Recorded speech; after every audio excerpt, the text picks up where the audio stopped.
rebuilding confidence, and harmonizing with nature. With over 4 decades of changing lives, your self-discovery archaeologist, get ready to be the best of you with your host, Beverly Zeimet. And welcome to the Beverly Zeimet Show, where being the best you can be just got better.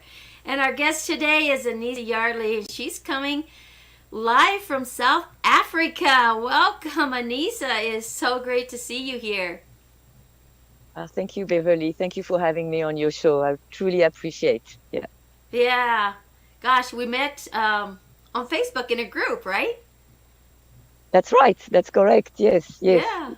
You ask a question on a group, and then I just answered to your question, and then we started. We connected on that. Yeah. Exactly. And that's just how it happens, ladies and gentlemen, right? Right. Looks like you got a beautiful day down there. She's outside today because kids are home, and you know how kids are. They're just going to do their thing regardless. And so mom has to leave home, just to get a little peace and quiet, which is, whatever works, right? Whatever works. Whatever works, and the kids understand, so they're used to that once in a while. I mean, I used to lock myself in a bathroom sometimes before, so I could do some work. So I feel like I've got better space now. I'm improving as I go. Oh, there you go. Exactly. I tell you, I think a lot of our moms out there can relate to that. Yeah. So, hey, if you're a mom out there and you've had to hide in the bathroom a few times just to have a little peace and quiet or to do some work, comment below. We'd like to hear your, take on that, because my gosh, that's just the way it is, right? That's just the way it is. Yes. So. Yeah, but you can make it work always. Exactly. You do what you got to do, right? You got to do what you got to do. So I'm going to read a little bio here on Anissa, so you have a little idea of what she's all about. Anissa Yardley is a personal development coach, and she specializes in divorce and breakups. She helps her clients embrace the pain as well as pleasure, to go deep into their inner self to wake up parts that have been dormant. This work gives them the courage to give themselves permission to become who they truly are without feeling the need to prove anything to anyone or being scared of criticism from others. Anissa is going to share with us today 3 keys that she uses to implement elements of the Breaking Good model, so clients find peace, clarity, and joy faster than she did. Wow. You got your work cut out for you today there, girlfriend. Well, it took me quite a while to get this one. So. Why don't you start by telling the audience a little bit about your story and how you came to being this development coach, but actually specializing in that divorce. That's the one thing that really kind of caught my attention, right? Because you don't see too many people out there really working in that specialty of divorce. And with what's going on in the world today, and has been for a lot of years, that separation. What do people do, and how can they get moving through that? And especially women, because women kind of take on that role of, what did I do wrong? Right? What did I do wrong? So if you could just share a little bit your story and how you came to come into the element of where you are today, that would be awesome. All right. Well, about 22 years ago, I moved to South Africa. I met this really handsome gentleman, and we met in England, in London, and completely fell in love with him, followed him to South Africa like about a year, 18 months later. And when I came here, I really fell in love with the place also. So now I had this handsome man, beautiful place. What more could a girl ask for, right? I'm jumping in. From a very busy life I used to work in the hospitality industry, so I was very busy working long hours. Now I found myself living in a forest by myself, So anyway, so we were married for 20 years.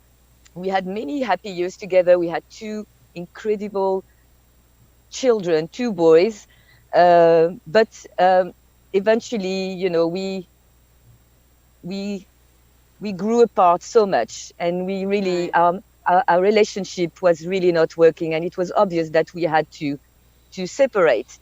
And I mean, it was one of the hardest decisions I've ever had to make, and it took me a long time to make the decision. And of course, because there's the children, there was the life that we had together. I also didn't want to let go of that life. That was really hard for me to say, like, wow, I'm going to let go of this. We're living in the forest. Right. We have created a lifestyle that many people only dream to have, and completely in nature. And our children were so connected to nature, which was the opposite of the way I grew up. So I really wanted that for my kids. And so anyway, so it was all this time and energy that we both have invested in each other and in the relationship and in the life that we've created. And I'm going to I'm going to let it go, because even though on the outside it looked perfect, I was feeling so miserable inside. Right. We were not connecting at any level anymore. And it was not just his fault. I mean, it was both of us there. And I'm not going to play the blame game, because that's not actually taking us anywhere when we do that. And sometimes we tend to want to play that game of saying, he did this or she did that. Right. And believe me, it's very tempting. And Yes, it is. Yes, it is. ooh, Yeah. I gave into this, and like it's his Well, fault as if they we're there say, where we are now. well, it takes two to tango, right? And I think our listeners can really relate to that, and it's not just a marriage relationship. Sometimes it's just a friendship, someone that we've known, and it makes it rough, like you say. You had all of this. It was like it was your dream come true, and all of a sudden, what's happening? Things are falling apart, but they're not necessarily falling apart. They grow apart, and I can relate to you on that level, because I was with someone for over 18 years, and we began growing apart. Our careers are taking us in different direction. The kids are pretty much all growing, and we're getting lives of their own, and we parted as friends, and stayed friends until he passed away a few years ago. But at the same time, it's a difficult situation, and we talked about it, and we knew it was going to be best for both of us, because we were holding each other back. But that doesn't make that choice easier, and it doesn't change those feelings, right? It doesn't, yeah. Yeah. And it's so beautiful when I hear people saying, like, we were able to part in a friendly manner, because that's all I wanted to do with my ex-husband, and I wanted to sit down and now decide that for the sake of the whole family, that it was better for all of us that we were apart. Unfortunately, in my case, it didn't happen that way. Well, So it can go two directions, right? There's that duality thing. It'll either go this way or it'll go that way, and a lot of times, exactly, you've got to make it right in yourself, right? that's it. And how the other person perceives or responds, you really have no control over. You only have control over what is going on in you and with you, and how that you can make that peace with yourself, right? Absolutely. And you're so right. You can't control how the other person is gonna feel or react. And even though I didn't want to hurt him in any way, I had to, for me, it was not, it became to a point where it was not negotiable, that I knew it was the best for everyone that we had to separate. So it was quite a journey of also me forgiving myself for saying, like, okay, I know I've hurt him by leaving. I know he's angry. I can feel his pain, but I can't take ownership of that. And that was, because I was always the one taking care of everybody at home, including him. Right. So now You had two kids and you didn't want three, right? I had three. Oh yeah, I can relate to that too. Sometimes it's so true. It's so true. Yeah. So it was also hurting me to see him hurt, and to see him angry, and to see his reaction. And so, yes, that was quite a process to say, like, okay, I've got to let go of how he feels about it. I can't take ownership of that. That was quite a journey, quite a process. But in that process, what I found was, as soon as I left, I was I was dancing between the exhilaration of freedom. It was very Okay. it was quite blissful. I was in a bliss for a while, and and and then also the really strong emotion of guilt and anger. Also, I had a lot of anger towards him, a lot Sure. of resentment. So I went from, and I had this beautiful place. I found a place. I was very fortunate, about maybe 5 minutes from our house, because I had to leave the house. The deal was he was keeping the house, but I found another beautiful place with an amazing view of the valley. And so I used to find myself dancing when I had this feeling of freedom. I had no neighbors, so I could do that really freely. There you go. There you go. Pumping the music, dancing, but then like also feeling and suddenly just crying. Right. And and and and I will easily go between my yoga mat to the bottle of wine, and the ecstasy, the joy, and feeling really like crying. So it was so confusing, Beverly. It was a roller coaster, and I was really surprised by the way I was experiencing this, because it was my choice.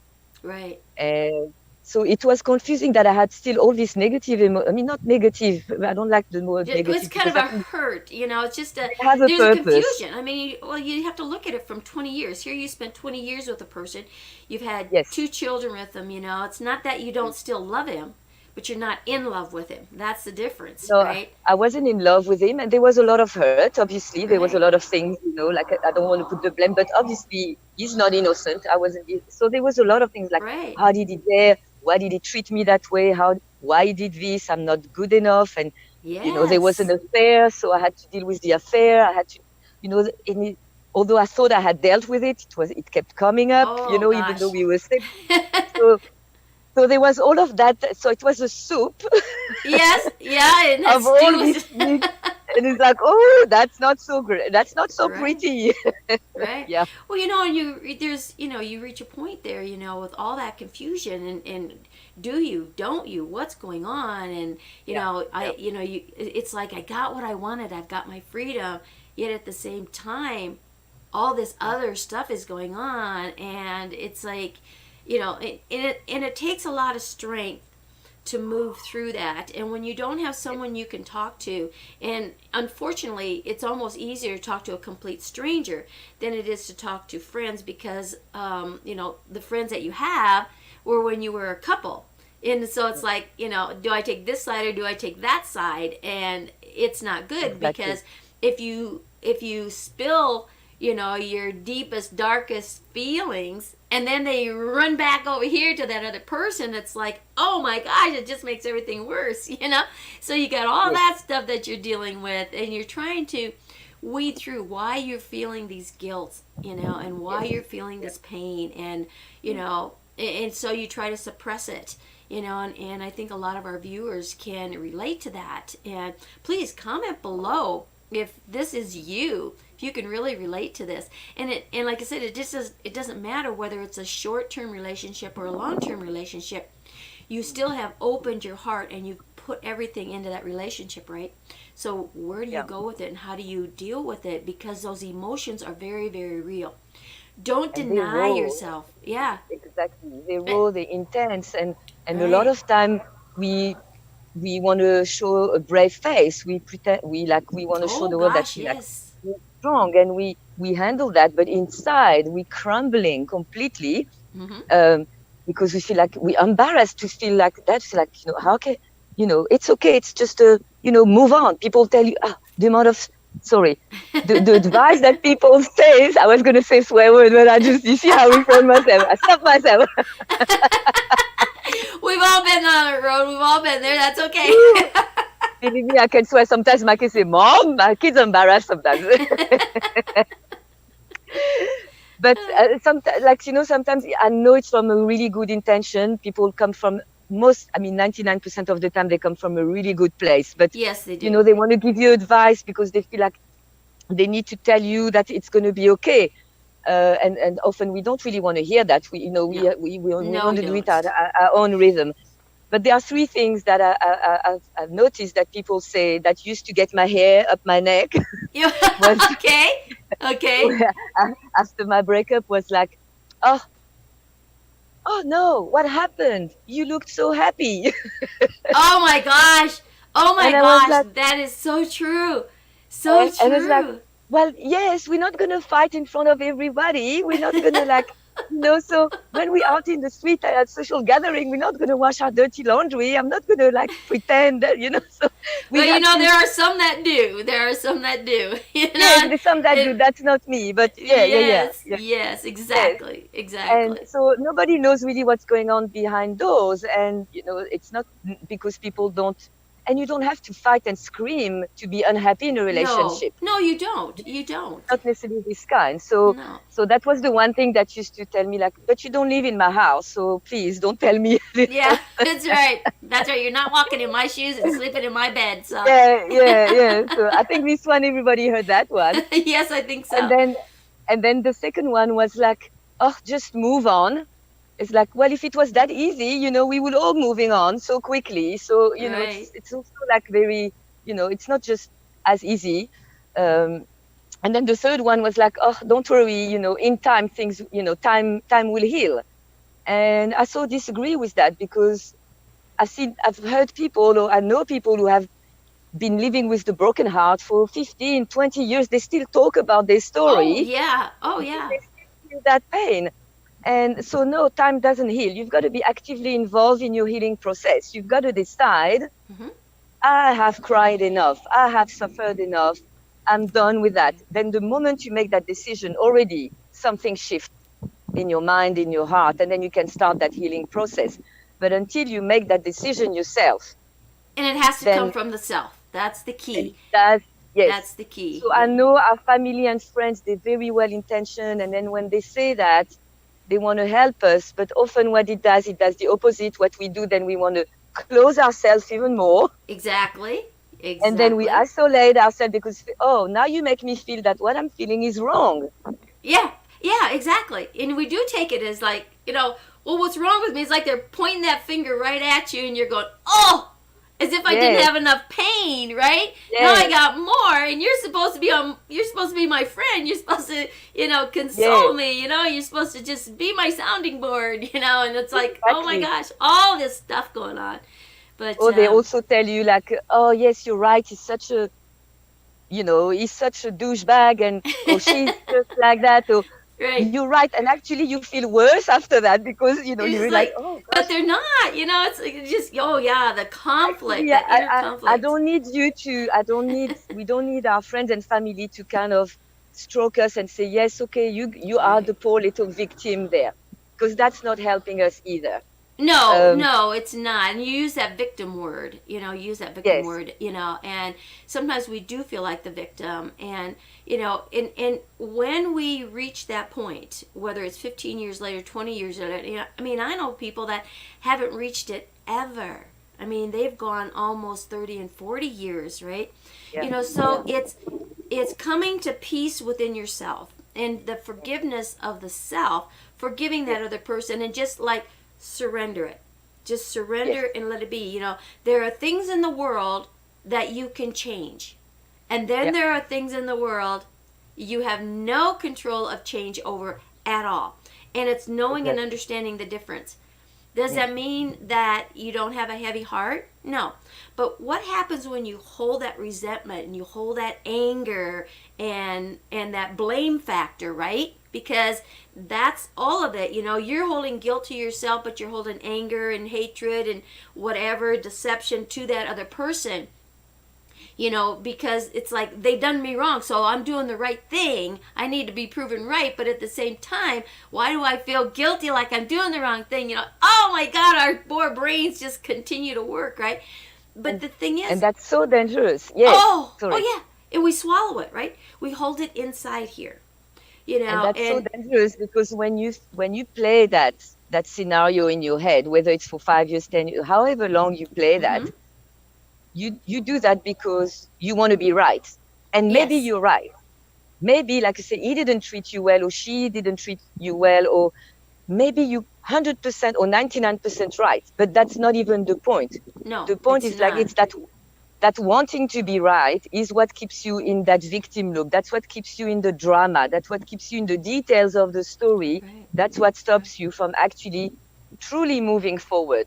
Because some people say, no, I move forward, but you're still playing the story, then you haven't moved That's forward. right. It's like, I can tell your story better than you can. Yeah, because Yeah. you've heard it so much, right? It's just continuous. Every time you get together with that person, you're like, oh no, Yeah. not the story again. Not that one. Well, and two, like you mentioned, should I do the dance or should I grab the bottle of wine? And a lot of times, because we are hurting in that pain, so we want to kind of suppress that. And so we begin taking outside sources, whether it's drugs or alcohol. Well, what happens is we know that drugs and alcohol remove any inhibitions. So if you're in a group setting, and you're at a party or something, and all of a sudden you're feeling relaxed, right? And boom, that anger and that, hatred, that victim role, the whatever, all of that starts to boil and come out. And your friends don't want to hear that because they've heard it probably before. And there can be an ugly scene. It can get really pretty ugly. So it's only hurting you. All that anger and that hate and frustration and whatever it is, all those emotions, those strong, negative, painful emotions that you hold with inside who you are destroying who the real you is, and your health is starting to go this direction because your body can't function when your cells are so filled with all of that destructive energy, and it will take you down. And so to be able to work with someone like yourself, Anissa, so that people can start to recognize that and see, what is it that I can do to go beyond this? I don't want to be like this, because I think a lot of our viewers can relate to that. Is I want to move on, I want to go beyond this, and I don't want to hold this stuff inside.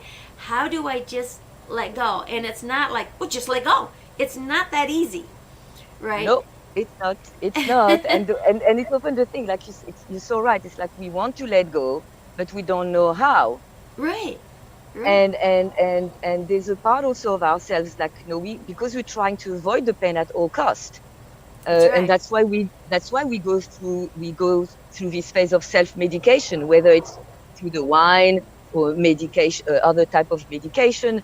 It could be from eating too much, from anything that distracts us from being with us. Yeah, something that's going to trip that feel-good feeling, whether it's for the moment or for an extended period of time, right? We want so that we can trigger. Escape. Yeah, we want to escape our pain, and we don't want to sit with our pain. And I'm afraid I have to say to you that we do have to go through it. That's the only way out. There's no magic that's true. wand. There's no okay, just go and sit for 5 minutes every day on meditation and everything's going to be fine. Actually, no, you're going to have to sit with your pain for a little. I mean, I don't know for how long, because we're all very different, and and all our experiences are very different. So for every single one of us. Yeah, and it boils down to that choice. There's no time frame that I can tell you, oh, you know what, you do this, and then in 5 days or 20 days, you're all going to be fine. I wish I could tell you that. The thing is, it's up to you. It's going to depend on how much work you want to do on a daily basis. It's going to depend on how honest you're going to be with yourself. If you're willing to show up every day with this really unshakable desire to evolve and to grow from that, to learn instead of wanting to be right, but to learn about yourself. And like we said earlier, it's not about blaming the partner, right. And it's not also about blaming yourself, because we talk about forgiving others, but we forget about forgiving ourselves. And it's so hard, because we can easily forgive other people. We've been told that, since we're little. Yes. Forgive someone else, and then it's a way to freedom. But they don't teach us how to forgive ourselves. Well, that's exactly right. That's exactly right. Yes. And then and it's, well, do I deserve that? And that self-esteem, yes. is there, right? Yes. That self-value, that self-worth, yes. that self-confidence. All of that is in a destructive mode when you're Yeah. holding these kind of elements and these kind of pains, and that's Yes. questioning the self, right? Yes. And so sometimes it's like, how do you find yourself? You gotta start moving all of these layers away to really find who you are. And it does Yes. start with forgiveness, but to look at the good things you have, be grateful for what you have, Mm. right? Rather than be be always concerned about what you don't have. It's like, well, I used to, used to is over. It's Oh. back there, right? If you want what's back there, then go back there and get it. But if you want what's out there in your dreams, then you need to Yeah. make that change right here in that present. And it's like kind of like you trying to move forward. Always imagine you're driving, yeah, but you keep looking behind, or you keep looking in the rear view mirror. Yeah. You cannot go forward if you're going to keep doing that. So you Nope. can look at your past, you can look at how you showed up, but with kindness, with compassion towards yourself, saying like, I did the best that I could at that time, Yes. according to my level of consciousness at that time. But now I know different. It's not even I know better, it's I know different now. Different. It's different. That's right. Yeah, it's not Because if you about. say, I know better now, you're going to still hate yourself and say, oh, you see, you were not sure, maybe we're not mature enough, but hey, now Yeah. you know different. Now you know different. And we talk about that database of information, right? Mm. Your environment, your lifestyle, everything that's been going on for this period of time fills that database and the information of your experiences and everything, that are taking place. Well, when you make a shift and a change, whether you're in a relationship or out of the relationship, it doesn't matter. There's always change, so the database is always changing. But in the cell memory, when you're making some extreme database changes, the cell memory from that subconscious is on that automatic pilot, right? It's how do you get in there and change that? That's the key element, is to change it through that subconscious, right? Because when we do something that have been hurtful, either towards somebody or towards ourselves, our nervous system register that. Yes. That's why it's so hard for us to forgive ourselves, because it's registered in our nervous system. And now we feel like, okay, well, you're not a good person, or you're not smart enough, or you're not this enough, whatever is not enough. We usually like attach to that. Yes, that's right. So and then it's and usually it's the same, and it comes obviously it always goes down to, I call them our frozen story. Oh, that's a good way to put it. That frozen story. Yeah, that is just, yeah, that's a good one. A frozen story. It's a story. It's frozen in our psychic, and it's the original story. It's our original story where we first felt that pain, where we first felt that split, where we felt either that heartbreak, where we got that story of like, oh, this is what love is all about. Oh, you get hurt, or you're not good. But there's a story there. There is a story. There's always a story, and it's frozen. It's frozen, like you say, in our cell. It's frozen in our psychic. Right. And that story, we carry it with us. And that's how we show up in our relationship. So my story, mine was like, I don't matter. I've learned that was the story I believe about myself.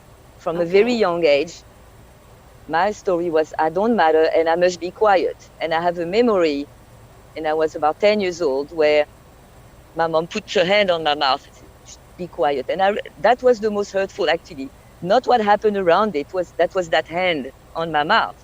Right. And let's say, you shush. So all my life I was quiet. And people who know me from little, they would say like, how is this woman now talking on a show like that? Because you could had never this hear voice, but sound. now mom's hand's not there anymore, right? Teachers never used to hear my voice at school. I remember on my reports, a couple of my reports was like, oh, was she here? We didn't even hear her this year. Wow. That was the report I had. And I could be around with people and nobody will hear the sound of my voice, because I always felt like, what I have to say that don't matter. Right. What I think don't matter. What I feel doesn't matter either. So obviously in my relationship, I repeat that. I created, I found a relationship where I didn't matter. Right. I saw myself shrinking. I was leaning in the background. I could, and and after that I said, I can't be angry at him. Ash decided to show up that way, but that was my story, nothing to do with him. Right. Right. That's beautiful, and it is. It's recognizing that. And sometimes we just need to have someone outside of who knows us to ask the right questions. I always say, that life is like a game of Jeopardy, right? We have all the answers. We just need to find the right question, right? Yes. Find that right question and then go And forward. sometimes that's why sometimes that's why the so-called difficult relationship, or when we have like this crisis in our lives, whether personally or now at the global level, we are going through like a soul crisis. It's a crisis of the soul for humanity right now that we're going through. This is when we have to ask the right questions. Oh gosh, yes. Yes, for sure. For sure. And well, yeah. There's things that have gone things that have gone on throughout the world, and it's like, well, that's in that country, well, that's over there, But when we look at what's going on globally in the world today, and what can we do to balance this out, right? And what's happening, what's happening, and how we perceive it and how we live through it, and make the best of it, and get resourceful with this, and not live in fear, not live in anger, not live in deceit. It's like, where can we put our love, where can we put our energy, and how can we bring things back home where they belong, and because businesses are shutting down because of everything that's transpiring. Kids are out of school now 24/7. It's putting the family back together. And how are we doing that? What's going on? We live on opposite ends of the planet, and opposite ends, North and South Pole here, just like all the, So explain a little bit, kind of share with our audience here, what is going on in South Africa with the whole world changes that we're seeing here, being in, well, they're not calling it quarantine here. They're calling it, what is it, socially separated, distancing. Social distance. There you go. Yes, we have the same. So okay. See, so the same. So we had like a speech from our president. It was, when was that? Sunday evening, and by Tuesday all the schools were closed. And so, yes, the country is really taking a stance here of like trying to, in order to contain the spread of the virus, to try to avoid as much as possible social interaction. So we know that, it's we can't do it 100%, of course, but people are very aware. And that's actually, I think this is what's important, whether it's for the coronavirus or anything else any crisis in our life. I think we need to be aware of what's going on. Right. You can't put like a blanket over your head, say, no, I'm fine, everything's going to be all right. That would be like being completely in denial and irresponsible. So I think it's a great thing to be completely aware. So now the schools are closed. People are trying to avoid, obviously any public places. We can't have any gathering of more than 100 people. So now this is going to be a bit tricky because I think in 2 weeks' time, it's supposed to be a Human Rights Day in South Africa. So that's going to be, and that's a day we celebrate, really widely. So I don't know how we're going to do it. we have Earth Day around here, Earth fairs and stuff, and that's, I think, in April. So there's a lot of things Easter, that have to shift. And Easter, is going to be quite a challenge, yes. And then trying to keep your kids at home. The kids are like very angry because all they want to do is go and socialize and see their friends. So that's a little bit of a tricky.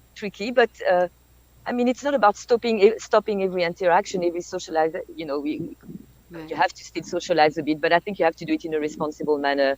Obviously, hygiene is a big thing. Washing your hands. There are some part of the community. Our challenge, I think, here in South Africa is that a growing number of the population have quite a weak immune system. We have a large number of people with TB and HIV, who are HIV positive also. So I think these people are even more at risk of catching the coronavirus than any other people. So yes. But what I like about South Africa now is actually they're acting very quickly. They're not in denial. The government is acting and informing people, educating people. There are groups sprouting everywhere to make sure that everybody is informed and know what to do, and everybody is educated around it. But in the same time, not trying to spread the fear. That's also the other thing. So Right. there's a fine balance between being aware Right. and not giving in to the fear and the panic. So obviously there are people who are panicking, obviously, and Well, you're gonna have that. You're gonna have that. always that, and you've got to Right. give them some love and feel like they're just scared and understanding and so it's I want to understand that um, and then us not giving. So we just want to make sure we're all safe and eating the right food, making sure that you keep your immune system strong. So eating right. We're lucky we live in the forest here, and South Africa is quite big, so there are a lot of places in nature, so people can go out. We don't have to be in a shopping mall. Well, that's really good. Yeah. That And then you're in that area. managing our stress level. I think the more stressed we are, the more it affects our immune system. So Oh gosh, yes. yes. So I think that's what I'm trying to pass on to everyone. Is like, hey, this is a time where it's an opportunity for everybody to slow down, to get back to the essential, Right. to look at, spend time, like you said, with your family, with your loved ones. And not just the loved one, it's like it shows us how we relate to everybody, our neighbors, Exactly. the people we don't know, and the difficult people in our lives. Yeah. Also. And Yeah, it's a time to unite. It's a time to unite. We're uniting on a global level, I think, and we're uniting on another whole different level. I mean, just today, what we're doing here and how we're uniting across the world with each other, Yes. and have that message.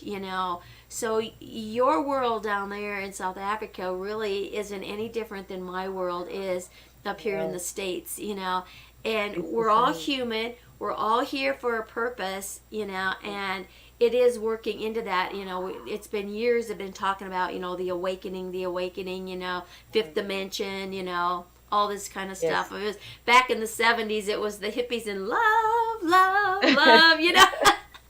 I don't know if you remember back that far, but that was my era. I was growing born up. in 70, so You were, my children I were was born in the 70s. 1970. So yeah, I got a few years on you, right? But so it's all about that harmony. People Yes. around the world are really no different than the That's people it. in your own environment, in your own locale, because We're all part of the same all one. family. We really are. We really are. And the world is getting smaller and smaller, And we talk about that socializing, that open lines of communication, to be able to still have that social thing. Maybe we aren't able to at the moment. This is a temporary thing, right? But we have the internet, and God willing, it stays up, right? And we can communicate this way. I mean, our Exactly. children, the children that have been coming in say the last maybe 15 to 20 years, and especially the last 10 years, they're coming in with a technology mentality. I mean, it's like instilled in their cells. It's crazy. You give a Yeah. 4-year-old a phone and he says, "Oh yeah, you just do this, ding ding ding ding ding ding," and you're like, "How do you know that?" Yeah. Right? Right? So being able to get on platforms like what we're on here, and to have that, and to be able to spread that around and communicate on those different levels is really awesome. And you can check on your family members even if you can't be around with them. Exactly. You can always check on them. Maybe you're not physically in the same room or in the same town, or and some of us feel very frustrated right now to be isolated socially. Right. But we can still connect. Like you said, I mean, thank you. We have internet, so you can Skype your family members. You can, WhatsApp them, whatever platform you use. Exactly. Yeah, and actually see a can face, still do- and see a face, and not see a just a face. voice. Yeah. Yes. Yeah. So we can have family gathering. You put the phone there, and then here we go. Talking about family gatherings, and I've looked into the virtual reality, and it's really kind of captured me. And I think you're going to see a lot more of that going into the virtual reality, meaning that you're actually moving into a platform that has an environment that you can create. And what I started building last night with a friend of mine on the virtual reality world is a fire pit, outside, because when my family gets together, there's 11 of us plus the generations. Now we're like 3 generations deep. Yeah, I know. So so we all sit around a campfire type of thing, right, when we get together. Yes. And so I built this campfire, and it's got chairs out there. So I'm going to start introducing that to my siblings and grandkids and all that, And I love that. and where they can come into that world. Now it's not like a Skype or anything, because you're in that virtual reality world that you can do on your PC. So you don't have to have those funny glasses or anything. And everybody has their little avatar. But we come and boom, you're right here with something that's familiar, with the fire burning and the smoke going, and you can sit around. Amazing. Everybody can talk back and forth, and it's not talking over each other, because the voice only carries like where there's close together, and you can walk around, talk with other siblings, and do whatever. The kids can be out running around playing, they can be laughing, they can it really gives you that feeling of being right there, because it is a virtual reality and you're there on that element. What it does for the psyche is unbelievable.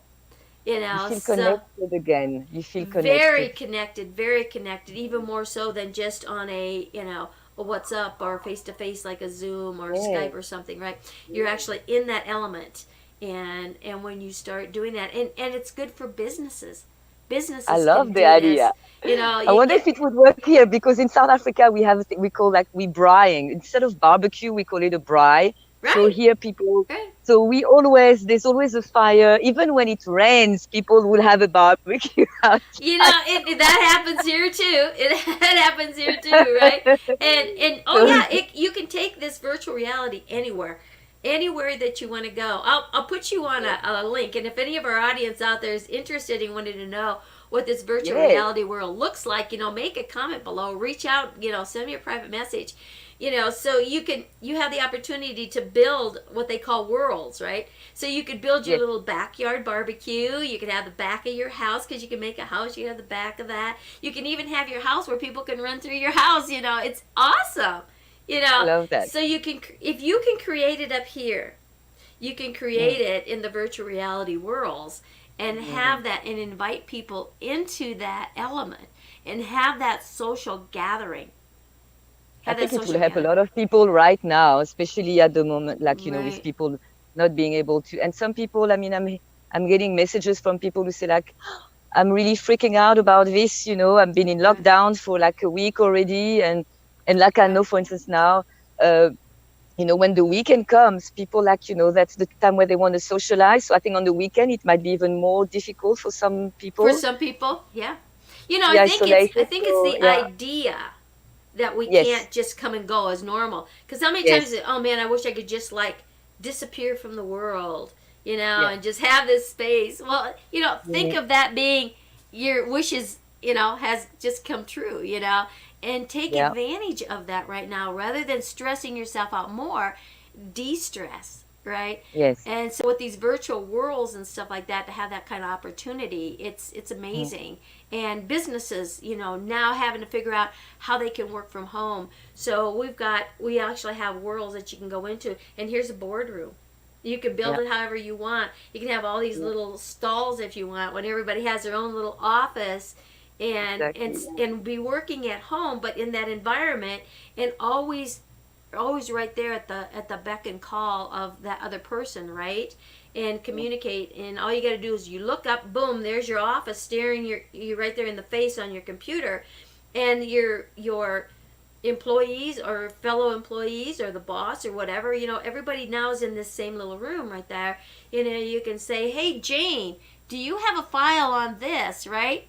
I can't find it in my stuff. Do you have it? And she can go, Yeah, I do. Here it is, right? And then you can read what it is, or say, I'll take a picture of it and send it right over, and so you're right there as if you're carrying on business in your regular office building, right?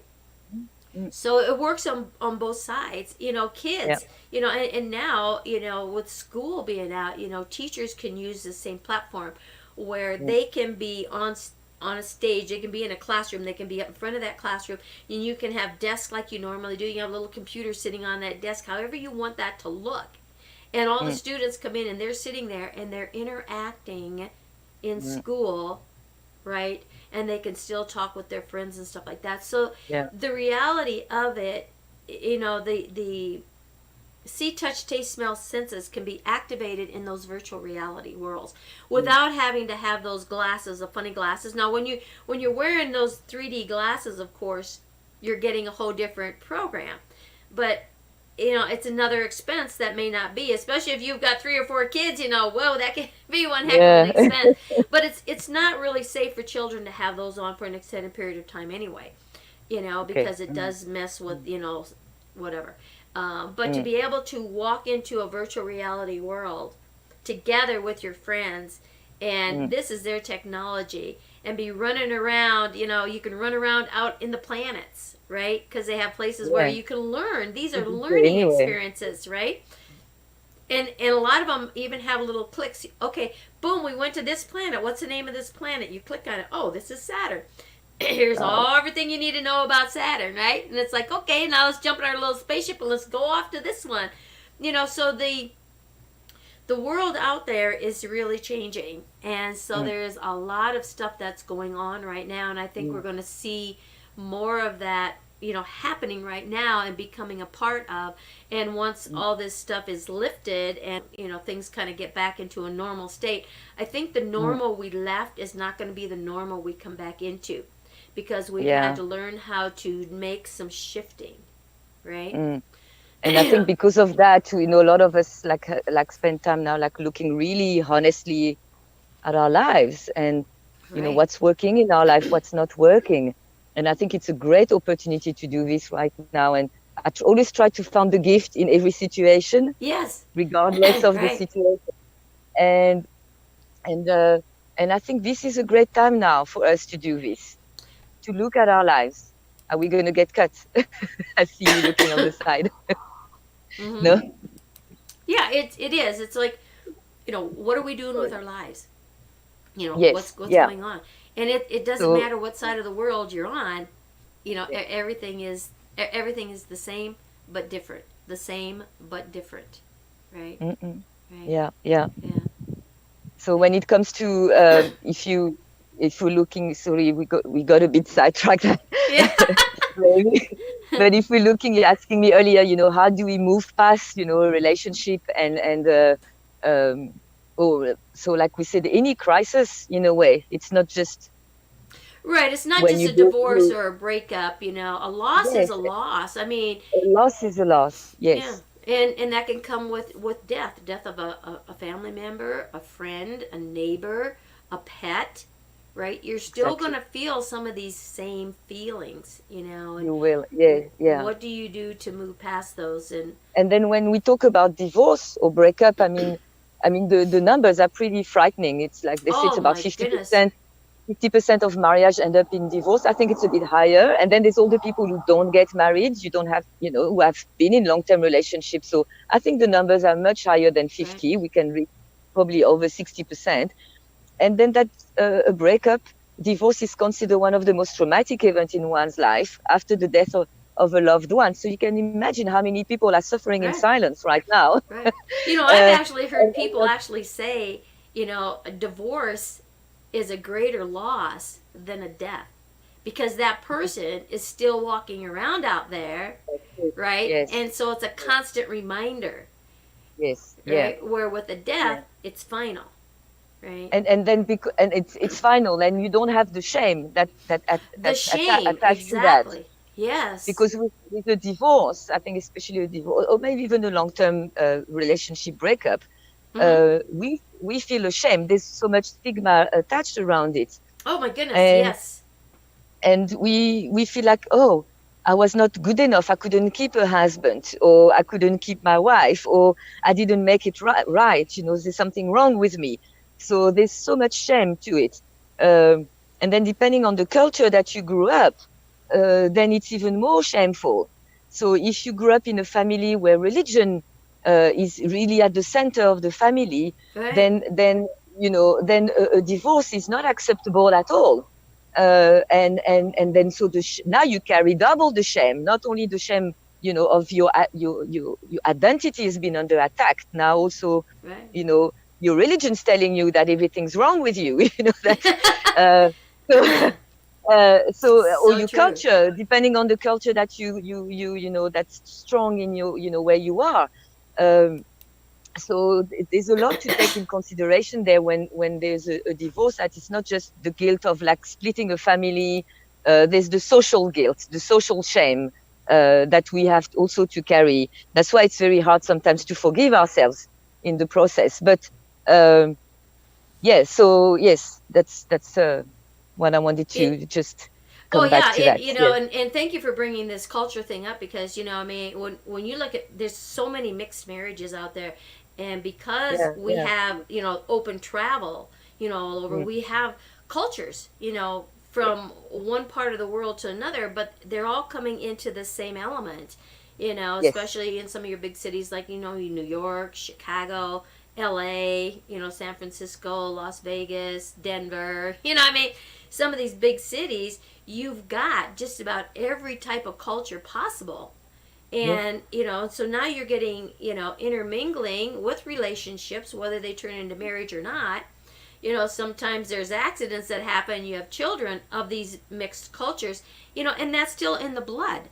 They're still in the blood. Our story. I mean, I'm a child of mixed parents. My father was French and my mother is from Morocco. So I grew up in a mixed family, and so with two completely different cultures. And then I married a South African. So now we add another, also a mixed culture. So my kids have, oh my gosh, my children have are very mixed, because between my husband and I, so my kids have some French, some Moroccan, some Indian, some English. So we've got 5 or 6 different, it's like, type of blood. We call that Heinz 57, Is it? So we had also to, I mean, for me, it was not, the culture was never, that was not what set us apart with my husband. The culture was never an issue. But I could understand there was, at time, some difference in the culture that made things in his culture all right, where for me it wasn't all right. So we had to, even for him it was not okay maybe, but I remember his mom doing a speech at one of his brother's wedding, and it was a very interesting speech. And it's actually funny because most of people at that wedding, everybody forgot about that speech. I'm the only one who remembered the speech. Is you? Well, maybe because she was looking at me. Right?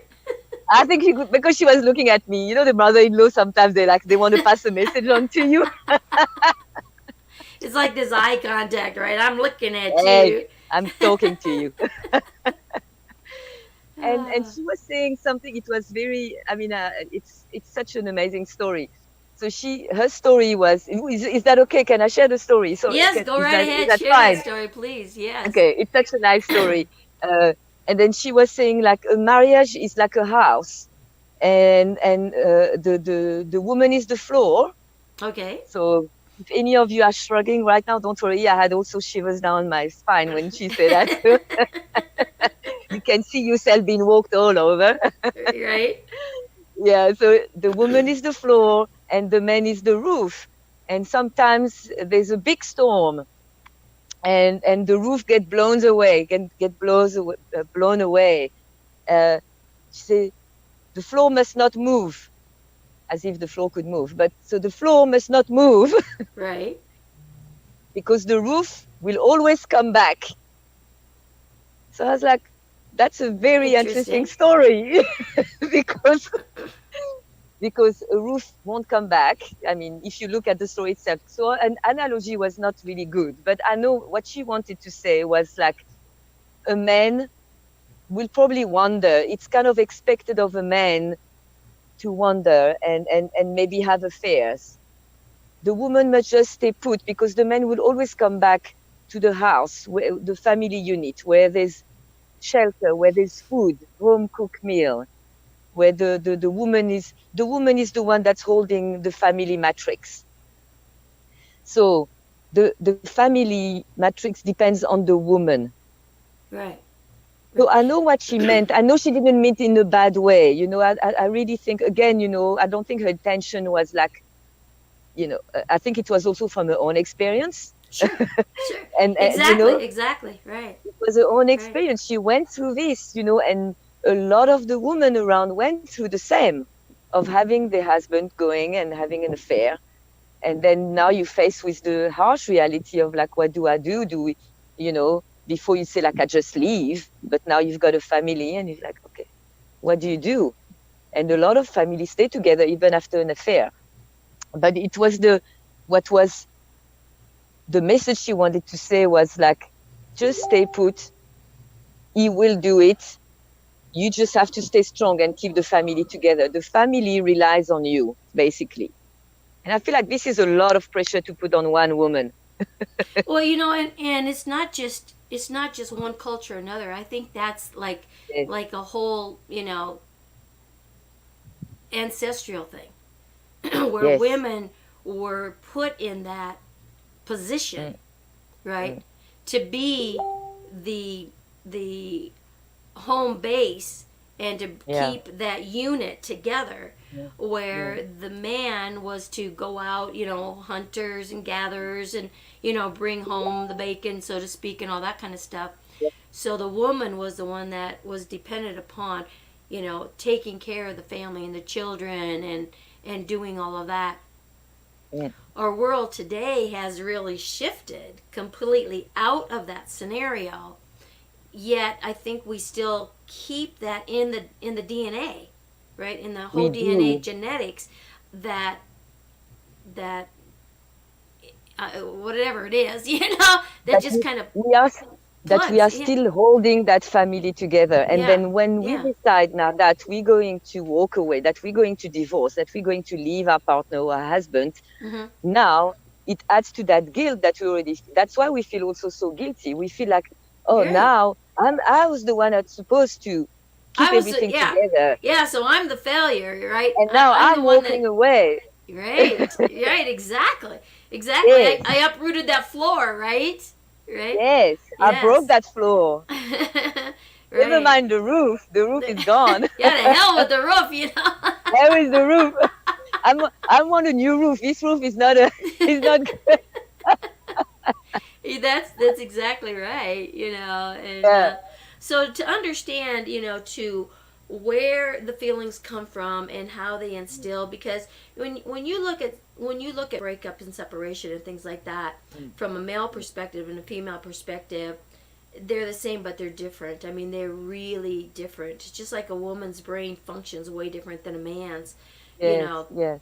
so we all have our pros and cons and what we need to work on and Yes. getting over, but it still goes down into the root of what that emotion is, what that pain point is, where is the element, what started that, you know, where that belief system began, so that you can start pulling it out from the roots and really Yes. learning how to forgive. And I think the more grateful we become of everything that we have, we can start forgiving the things that we've let go of. And this show is all about what? Being that best you that you can be. You know, so every element of choice, everything that you do every single day should begin with, how can I become that better me? Right? And it begins by like reclaiming your personal power. Exactly. And reclaiming your personal power means like, you know, how it's like really allowing yourself to feel, allowing yourself, give yourself permission to feel the pain, and also feel like founding that inner sanctuary. We have that inner refuge. Right. There's a space inside of us that is safe, completely safe, where we can state our needs, where we can, whether our needs are met or not, it's not really the the Yeah, point. that's not The, relevant. No, yeah. that The, is not. The point is like, we need to find that space.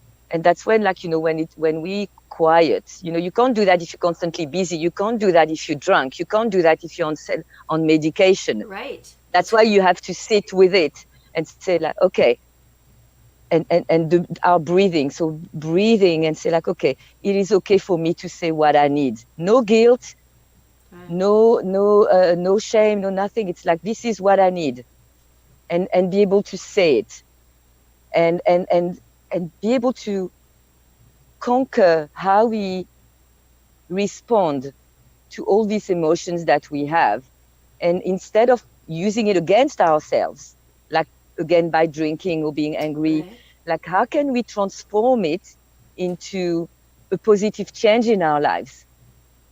And the only way for us is to actually recognize how we feel first. And that's a key word right there, is to recognize. Because if you don't Yes. recognize, then you can't go any further than that. Yes. And again, when you have that recognition, don't beat yourself up over it. Right?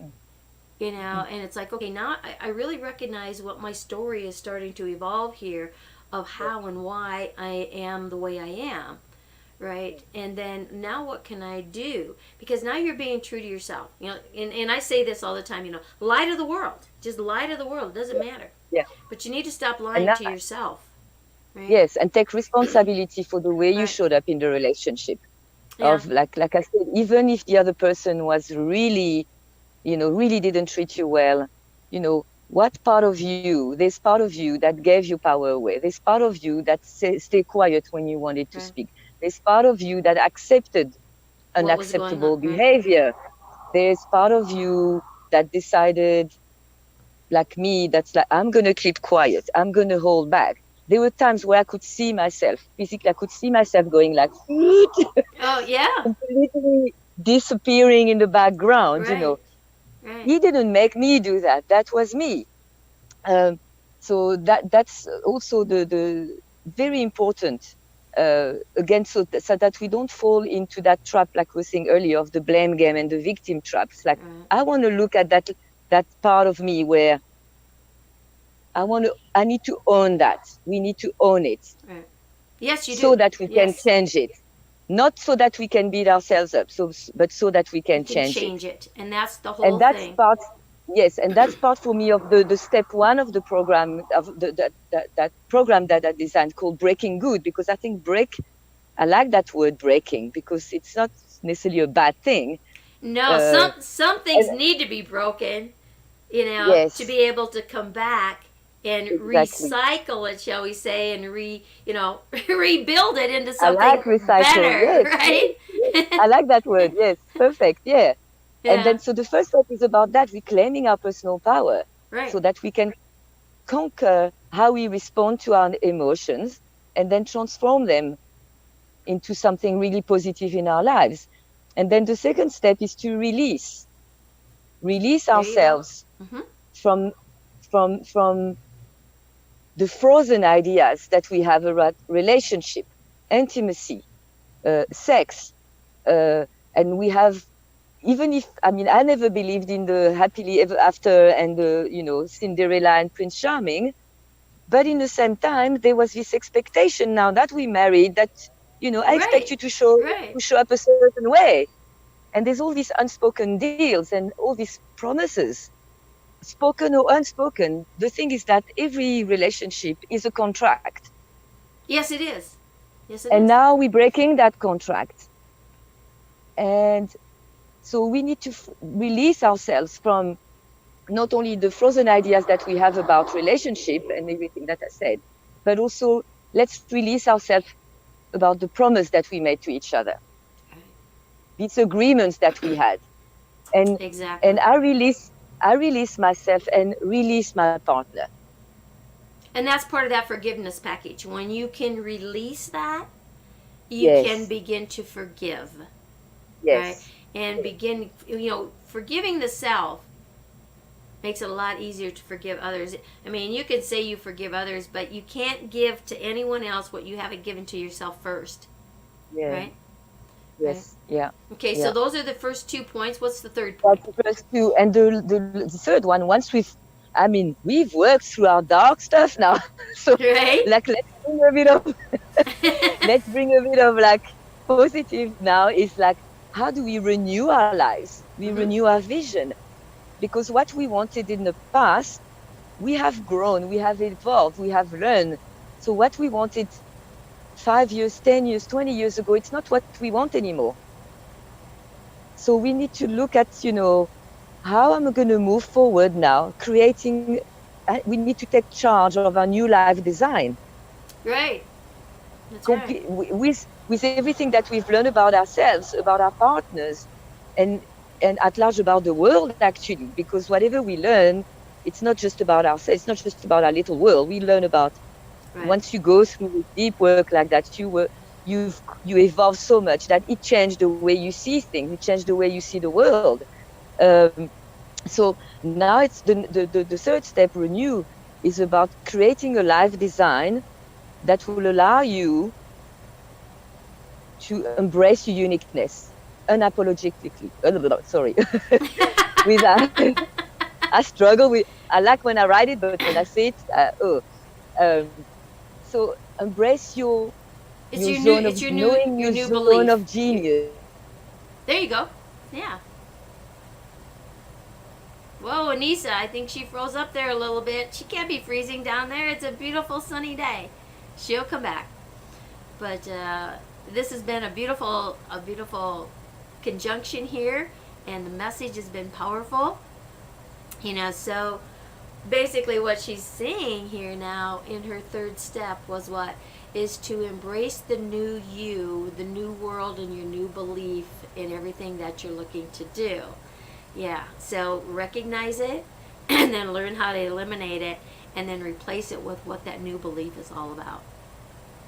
So, gosh, not sure what's happening here, but it's technology and we are across the waves, right?